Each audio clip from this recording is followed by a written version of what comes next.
బొమ్మల కథలు. అనగనగా శ్రీనగరం అనే ఒక అందమైన పల్లెటూరు. ఆ ఊర్లో మాధవయ్య, జనార్దన్ అనే ఇద్దరు అన్నదమ్ములు ఉండేవారు. వీరిద్దరి స్వభావాలు పూర్తిగా భిన్నంగా ఉండేవి. అన్న మాధవయ్య నిజాయితీగా కష్టపడి బతికేవాడు. చిన్నపాటి పొలంలో లభించే ఫలితంతోనే సంతృప్తిగా ఉండేవాడు. అతని భార్య లక్ష్మి ఇద్దరు పిల్లలతో కలిసి అతను ఆనందంగా జీవనం సాగించేవాడు. కాని తమ్ముడు జనార్దన్ మాత్రం కష్టపడకుండానే ధనవంతుడు కావాలని, సుఖంగా ఉండాలని, తన చుట్టూ ఉన్నవారికంటే ఎక్కువ హోదాలో ఉండాలని అత్యాశపడేవాడు. వారి తండ్రి మరణించడంతో వారికి వారసత్వంగా వచ్చిన చిన్న పొలంలో వారి భవిష్యత్తు మొదలవుతుంది. ఒకరోజు ఉదయం మాధవయ్య తన చిన్న పొలంలో పనిచేస్తున్నాడు. అతని చేతులు మట్టితో నిండిపోయాయి. నుదుటిపై చెమట పట్టింది. ఆ చెమటే అతనికి నిజమైన సంతృప్తినిచ్చేది. అయినా అతని ముఖంలో సంతోషం ఉంది. అప్పుడే జనార్దన్ అక్కడికొచ్చి కోపంగా మాట్లాడాడు. అతని కళ్లల్లో అలసత్వం స్పష్టంగా కనపడుతోంది. జనార్దన్ చేతిలో అనవసరంగా కొనుగోలు చేసిన ఒక పాత తుప్పు పట్టిన యంత్రముంది. దాన్ని రిపేర్ చేయడానికి, ఆపరేట్ చేయడానికి ఎక్కువ ఖర్చవుతుంది. జనార్దన్ ఇలా అన్నాడు. అన్నయ్య, నువ్వెంత కష్టపడినా మనకు తగినంత డబ్బు రావడం లేదు. మన పక్కూర్లో ఉన్న జమీందారులాగా మనమెప్పుడు బతకగలం? నాకీ చిన్న పొలం సరిపోదు. దీన్ని నమ్ముకుని బతకడం నాకిష్టం లేదు. నాకింకా ఎక్కువ డబ్బు కావాలి. సులభంగా డబ్బు సంపాదించుకోవాలి. ఈ పాత యంత్రం నాకు తక్కువ ధరకే దొరికింది. ఇదొకేసారి ఎక్కువ భూమిని దున్నుతుంది. నువ్వు నీ చేతులతో కష్టపడాల్సిన అవసరం లేదు. మేధస్సుతో పనిచేయాలి.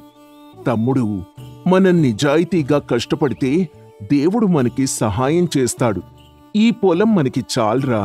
మనం కష్టపడి పనిచేస్తే మన కడుపు నిండుతుంది. మనకు కనీసం తినడానికి ఆహారం ఉంటుంది.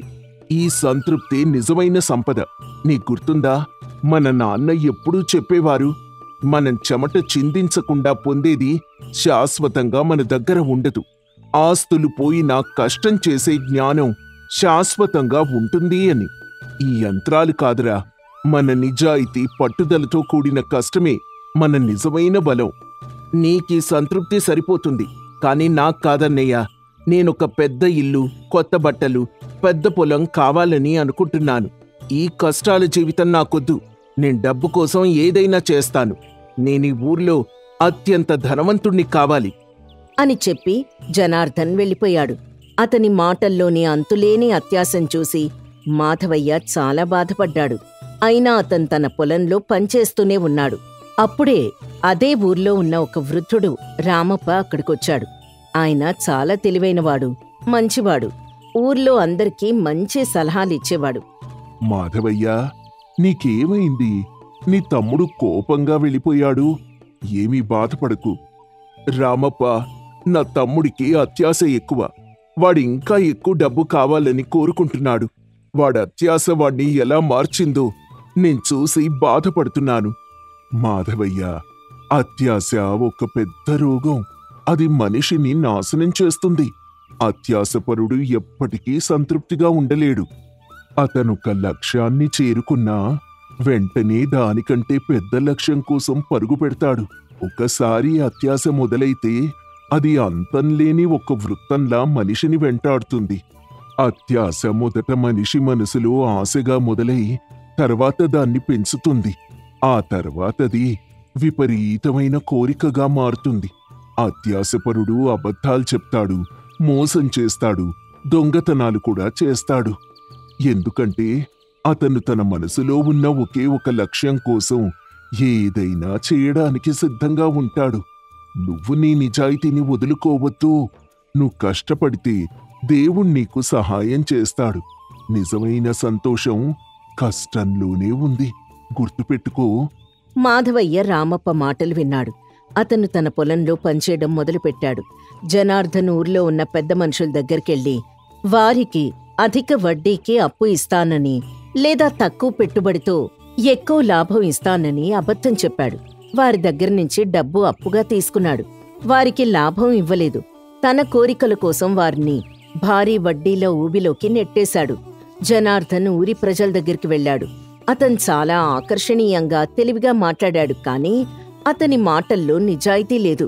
జనార్దన్ నవ్వుతూ వారందరికీ ఆశ చూపిస్తూ ఇలా అన్నాడు. ఓ ప్రజలారా, నేను మీ అందరికీ సహాయం చేయాలనుకుంటున్నాను. మీరెందుకు పాత పద్ధతులతో కష్టపడుతున్నారు? నేను మీ పొలాల్ని కొంటాను. నేను ఇజ్రాయిల్లో చేసే అత్యాధునిక సాగు పద్ధతిని తెలుసుకున్నాను. అది చాలా సులభం. నేనా పద్ధతిని ఉపయోగించి పాత పంట కంటే 3 రెట్లు ఎక్కువ పంట పండిస్తాను. నేనా పంట నమ్మి మీకు 2 డబ్బు తిరిగిస్తాను. ఈ కొత్త పద్ధతిలో చాలా తక్కువ కష్టం ఉంటుంది. మీరు కష్టపడాల్సిన అవసరం లేదు. మీరు కేవలం ఇంట్లో కూర్చొని లాభం అందుకోవచ్చు. ప్రజలు మొదట జనార్దన్ మాటల్ని నమ్మలేదు. వారతన్ని అనుమానించారు. కానీ జనార్దన్ వారికి తన సొంత సంపాదనగా చెప్పి అధిక మొత్తంలో కొన్ని బంగారు నాణేలను చూపించాడు. అతను ఆ నాణేల్ని కష్టపడి సంపాదించినట్టు అబద్ధం చెప్పాడు. ప్రజలతని మాటలు నమ్మారు. వారు జనార్దన్కు తమ పొలాలను అమ్మారు. అతను వారి పొలాల్ని మోసం చేసి కారు చౌకగా తీసుకున్నాడు. ఒక రైతు ఇలా అన్నాడు. జనార్దన్, నువ్వు చాలా మంచివాడివి. నువ్వు మాకు సహాయం చేస్తున్నావు. మా కష్టాలన్నీ తీరుస్తావు. మేం నీకు చాలా రుణపడి ఉంటాం. మా బిడ్డలకు మంచి భవిష్యత్తు లభిస్తుందిప్పుడు. జనార్దన్ నవ్వుతూ వారి అమాయకత్వం చూసి సంతోషపడుతూ ఇలా అంటాడు. అవునవును, నేను చాలా మంచివాణ్ణి. నేను మీకు 2 లాభం ఇస్తాను. నేను మీ కష్టాలన్నీ తీరుస్తాను. మీరు కేవలం నా మాటలు నమ్మండి. జనార్దన్ నవ్వుకుంటూ వారి పొలాల పత్రాలు తీసుకుని ఊరి చివరికి వెళ్లాడు. అతను పట్నం నుండి ఒక అనుభవం లేని ఇంజనీర్ని తీసుకొచ్చాడు. అతనొక పెద్ద యంత్రాన్ని తీసుకొచ్చి నీరు పారించడానికి ఒక పెద్ద ట్యాంక్ను నిర్మించాడు. అతను ఆ నీటిని తన పొలంలో ఉపయోగించి పంటను పండించాలనుకున్నాడు. కానీ అతను తన పొలంలో నీరు పెట్టి పంటను పండించలేకపోయాడు. ఆ ట్యాంకులో నీరు లీక్ అయింది. అతని పద్ధతికి తగినంత నీరు లేదు. నీరు లేకపోవడం వల్ల అతని పొలంలో భారీ పగుళ్లొచ్చాయి. అతనికి మొదటి ప్రయత్నంలోనే నష్టం వాటిల్లింది. జనార్దన్ పక్కన ఉన్న మాధవయ్య పొలం చాలా పచ్చగా ఏపుగా పెరిగింది. మాధవయ్య తన పొలంలో పంటను పండించి దానికి తగినంత నీరు, భూమికి ప్రేమను అందించాడు. మాధవయ్య పండించిన పంటను చూసి జనార్దన్ కళ్లల్లో ద్వేషం పెరిగింది.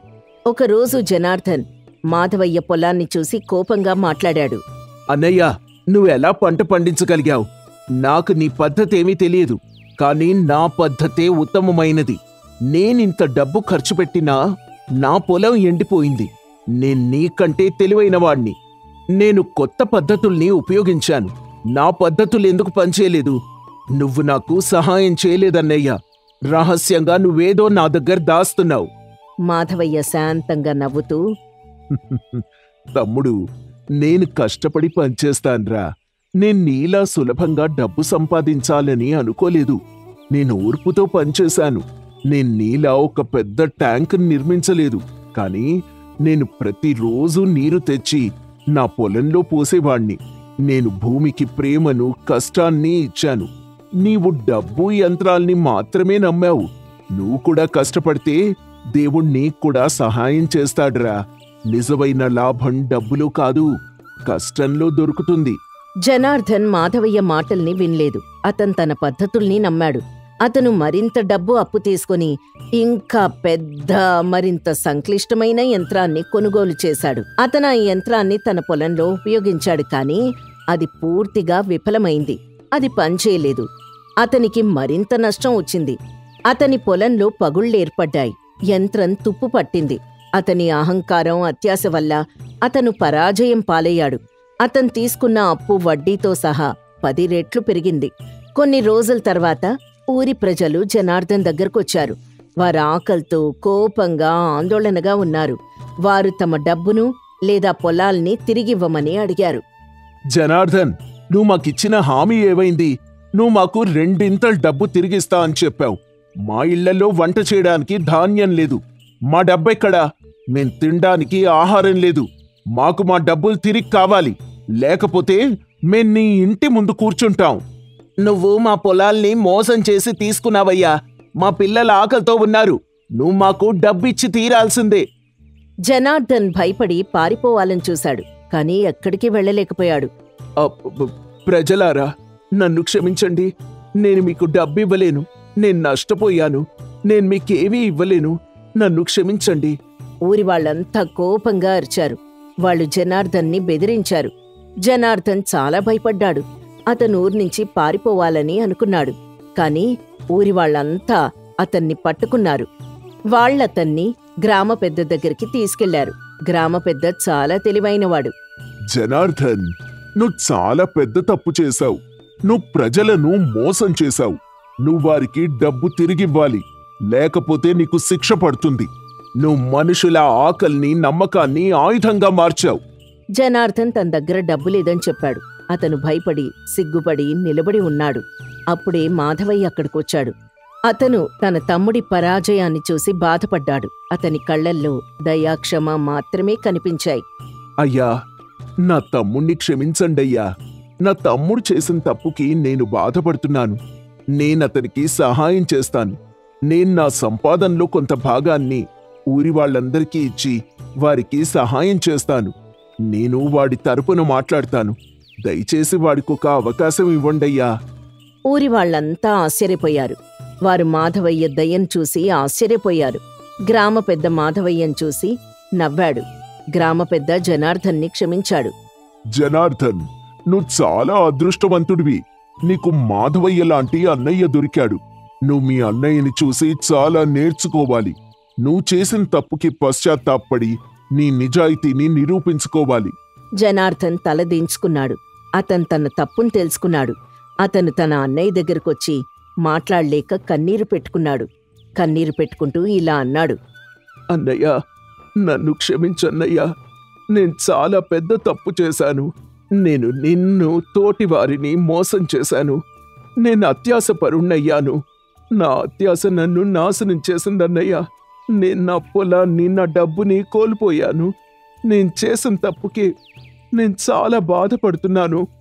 నాకింకొక్క అవకాశం ఇవ్వన్నయ్యా.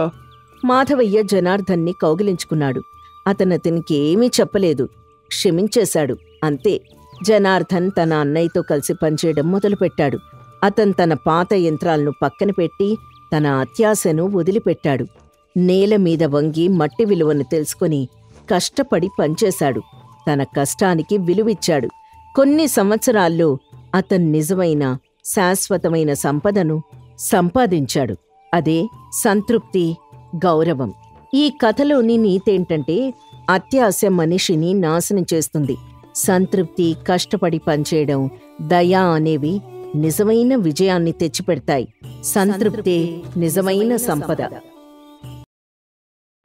రాజానగరంలో ఒక గిడ్డంగిలో కొందరు కూలీలు పనిచేస్తూ ఉంటారు. వారిలో రంగయ్య అందరితో వాదనలు పెంచుకుంటూ, ఒకరి మీద ఒకరికి చాడీలు చెప్తూ, చిన్న పెద్ద తేడా లేకుండా సందు దొరికిన ప్రతిసారి దొంగతనాలు చేస్తూ ఉంటాడు. తన గురించి అక్కడ అందరికీ తెలిసినా కూడా రంగయ్య లాంటి నీచుడితో గొడవలెందుకని ఎవ్వరూ పట్టించుకోరు.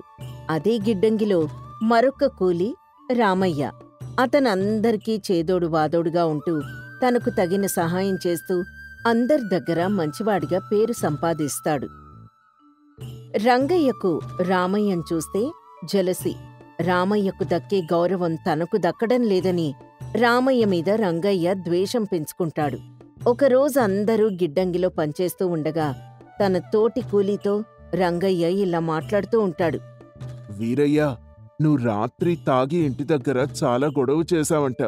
మీ ఆవిడ నిన్ను బాగా తిట్టిందంట. రోడ్డు మీద పడి మీ భార్యాభర్తలిద్దరూ గొడవ పెట్టుకున్నారంట. నిజమేనా? ఇదంతా నీకెవరు చెప్పారు?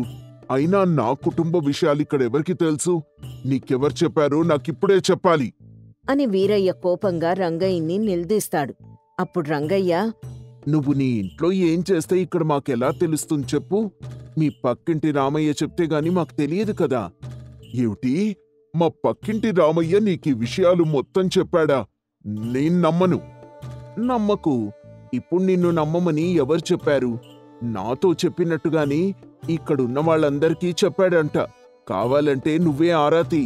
అలా అనేసరికి వీరయ్య కోపంతో రామయ్య దగ్గరికి వెళ్ళి, రామయ్య, నేను నిన్న రాత్రి తాగి నా భార్యతో గొడవ పెట్టుకున్నా అని ఇక్కడున్న వాళ్ళందరికీ చెప్పావంట. ఎందుకలా చెప్పావు? వీరయ్య, రాత్రి నువ్వు తాగావా? లేదు, మరి మీ ఆవిడతో గొడవ పెట్టుకున్నావా? లేదు, మేమిద్దరం చాలా సంతోషంగా ఉన్నాం. మరి నేనెవరితో ఇలా చెప్పాను? అసలు ఈ విషయం నీకెవరు చెప్పారు? నేను రాత్రి తాగి మా ఆవిడతో గొడవ పెట్టుకున్నా అని నువ్వే ఇక్కడున్న వాళ్ళందరికీ చెప్పావని నాతో రంగయ్య చెప్పాడు. అది సంగతి. నీకు రంగయ్య సంగతి తెలీదా? తను మాట్లాడే మాటల్లో 100% అబద్ధాలే ఉంటాయి. తన నీచబుద్ధి నీకింకా అర్థం అవ్వలేదా? ఎవరైనా సంతోషంగా ఉంటే ఓర్వలేడు. మనిద్దరం కలిసి ఉంటున్నావని మన మధ్య చిచ్చు పెట్టడానికి రంగయ్య పన్నిన పన్నాగం ఇది. ఓ నిజమే, నువ్వు చెప్తుంటే ఇప్పుడే నాకు అర్థమవుతోంది. అయినా నిన్న నువ్వు ఊర్లోనే లేవు, పని మీద ఊరెళ్ళావు కదా. మరి రంగయ్య ఎలా చెప్పాడు? నిజంగా రంగయ్య నీచబుద్ధి గలవాడు. మనం స్నేహంగా ఉంటున్నావని మన మధ్య కలహం సృష్టిస్తున్నాడు. చిచి, ఈ రంగయ్య ఇంకా ఎప్పటికి మారతాడో నాకు అర్థం కావడం లేదు. రామయ్య వీరయ్య మాట్లాడుకునే మాటలు రంగయ్య దూరంగా నిలబడి వింటాడు. అరే, నా పాచిక సరిగ్గా పారలేదే. వీళ్ళిద్దరి మధ్య గొడవ పెడదామనుకుంటే మళ్ళీ స్నేహంగా కలిసిపోయారు. నిజంగా రామయ్య చాలా తెలివిగలవాడు. వీరయ్య మాటలకి కోపం తెచ్చుకోకుండా శాంతంగా మాట్లాడి సమస్య పరిష్కరించుకున్నాడు. ఇప్పుడు ఈ వీరయ్య నాతో గొడవ పెట్టుకుంటాడే, ఎలా ఇప్పుడు? ఏమోలే, ఎలాగైనా సరే ముందిక్కడి నుంచి వెళ్ళిపోవాలి అని రంగయ్య అక్కడి నుంచి ఇంటికి వెళ్ళిపోతాడు. ఆ రోజుకి అక్కడ కూలీలందరూ పని ముగించుకుని ఎవరిళ్లకి వాళ్ళు వెళ్ళిపోతారు. ఇంటికి వెళ్ళిన తర్వాత రామయ్య భార్య జానకి, వీరయ్య భార్య కనకం పని దగ్గర వీరయ్య రామయ్యకు మధ్య రంగయ్య పెట్టిన గొడవ గురించి మాట్లాడుకుంటూ ఉంటారు. ఈ విషయం తెలిసిందా వదినా నీకు? ఆ నీచబుద్ధిగల రంగయ్య మీ ఆయనకి మా ఆయనకి మధ్య గొడవ పెట్టాలని చూశాడంట. అవునవును, నాక్కూడా తెలిసింది. ఈరోజు గిడ్డంగి దగ్గర రంగయ్య లేనిపోని మాయమాటలు చెప్పి వీళ్ళిద్దరి మధ్య గొడవ పెట్టాలని చూశాడు. మా ఆయన తాగొచ్చి నాతో గొడవ పెట్టుకున్నాడని అన్నయ్య రంగయ్యకి చెప్పాడని మా ఆయనకి చెప్పాడంట. అన్నయ్య గారు మంచివారు కాబట్టి సమస్యను అర్థం చేసుకుని తెలివిగా గొడవ కాకుండా సర్దుబాటు చేసుకున్నారు. లేకపోతే రంగయ్య మాటలకి వేరే ఇంకెవరైనా అయితే ఈ పాటకి పెద్ద గొడవే అయిపోయేది. అవును, నిజమే కనకం. మా వారు పేరుకు తగ్గట్టు రాముళ్లాంటివారు. తొందరపడి ఎవ్వరితోనూ గొడవ పెట్టుకోరు. అసలు గొడవలే పడరు. ఇంట్లో కూడా ఎటువంటి సమస్య రాకుండా చూసుకుంటారు. అలాంటి మా వారి మీద నిందలు వేశాడా రంగయ్య.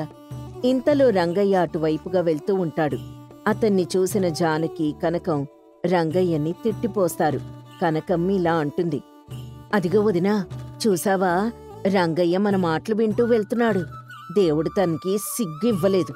లేకపోతే బంగారం లాంటి అన్నయ్య గారి మీద నిందలు వేస్తాడా? వాడి నోరు పడిపోను, వాడి కాళ్ళు చేతులు విరిగిపోను. వాణ్ణి చేసుకునే ఇల్లాలు ఇంకా ఎన్ని నిందలు పడుతోందో. వీడి వల్ల, వీడు చేసే పనుల వల్ల పాపం ఆ ఇల్లాలికి ఇంటి దగ్గర కూడా మనశ్శాంతి లేకుండా పోయింది. వారి మాటలు విన్న రంగయ్య అక్కడ్నించి పరిగెత్తుకుని పారిపోతాడు.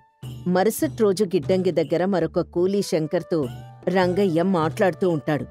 రే శంకర్, రాత్రి నేను రామయ్య వీరయ్య ఇంటివైపుగా వెళ్తూ ఉండగా వాళ్ళ భార్యలిద్దరూ జుట్టు పట్టుకుని వీధిన పడి మరీ కొట్టుకుంటున్నారు. వాళ్ళని చూస్తే నాకే సిగ్గేసింది.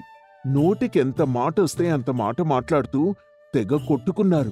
చుట్టుపక్కల వాళ్ళందరూ వీళ్ళని చూసి ఒకటే నవ్వులు అనుకో. నిజమా? ఇక్కడ రామయ్య వీరయ్య మంచి స్నేహితులు. మరి ఇంటి దగ్గర వాళ్ళ భార్యలు ఆ విధంగా కొట్టుకోవడం ఏంటి? ఏమో, వారి మధ్య ఏవేం మనస్పర్ధలున్నాయో మనకు మాత్రం ఏం తెలుస్తుందిలే.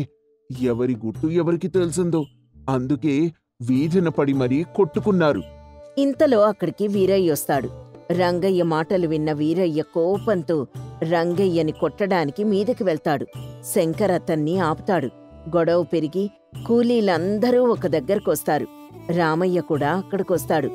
వీరయ్య, ఎందుకంత కోపం? కూర్చుని మాట్లాడుకుంటే సరిపోతుందిగా. అసలేం జరిగింది? రాత్రి మీ ఇద్దరి భార్యలు జుట్టు పట్టుకుని వీధిన పడి మరీ కొట్టుకున్నారంట కదా.